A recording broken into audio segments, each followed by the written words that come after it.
What's up everyone? Alex here.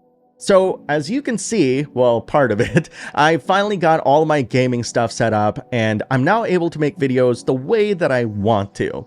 Did you know that the last video that I released was all edited on my iPhone? Crazy, right? Anyway, April is a big month for RPG fans, as we have at least one major release that, based on what I played, it's gonna be a future classic, no doubt about it. There's also the upcoming release of a remaster of a duology of games, with one of them bearing the distinction of one of my favorite JRPGs of all time.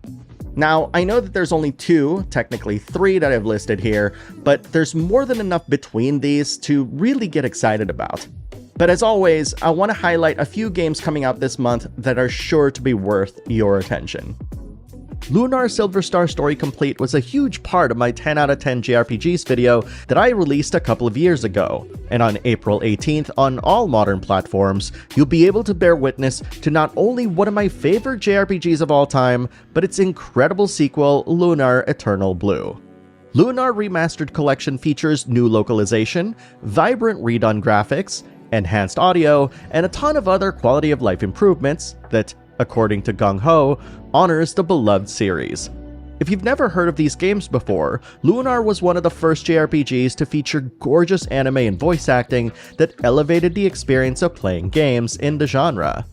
Lunar turns 33 this year, and what a fantastic way to celebrate this milestone, with this incredible remaster. You might not have heard of Sunderfolk, but if you love playing games with your friends on the same couch old school style, and bonus points if you love playing tabletop/pen and paper RPGs with them, you'll want to listen in closer. Sunderfolk is from the masterminds behind StarCraft 2, Heroes of the Storm, and Hearthstone, and it takes the general idea of playing games together using your phone as an input device, popularized by the Jackbox games, and combines tactical RPG gameplay, card mechanics, and modern technology to create a unique RPG experience every time you play. But what's so great about this game is that anyone can play it right away without having to sift through manuals. And because it's also played on phones, certain situations, such as individual missions that you need to complete before other characters figure you out, and betrayal are possible.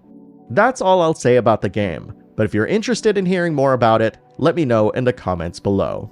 Sunderfolk is coming out on April 23rd on PS5, Series X and S, Switch, and PC.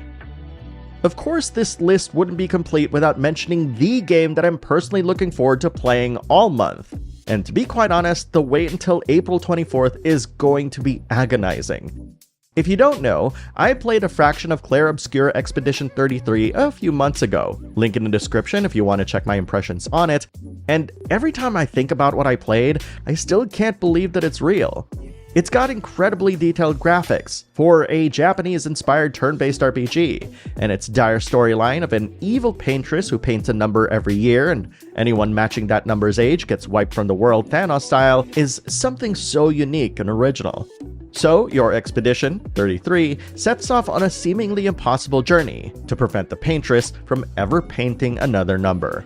And with such a cool premise, it's fantastic that its RPG elements are fun and awesome too. Anyway, like I said, I have an impressions video linked in the description if you want to check that out. And we can all expect to play Clair Obscur Expedition 33 on April 24th on PS5, Series X and S, and PC. And here is a curated list of games that are coming out in April.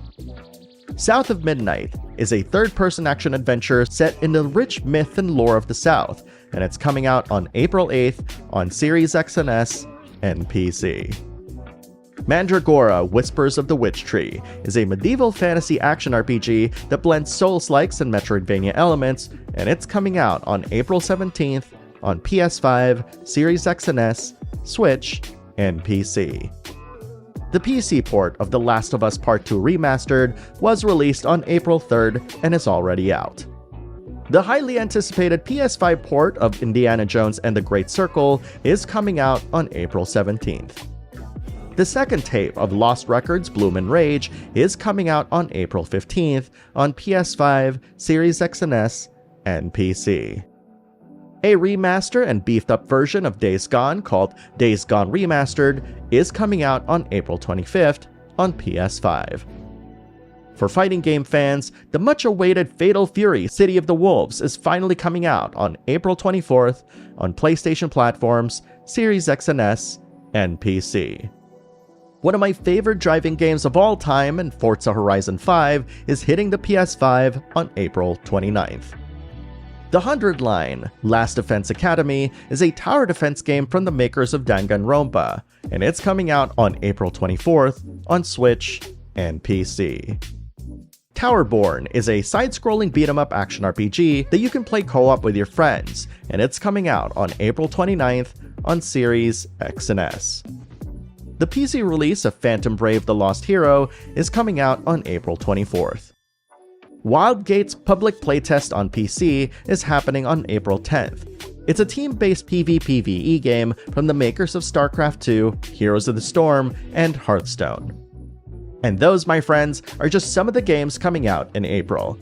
As with my other videos, if I missed something that you're personally excited about, please share them in the comments below and tell us why.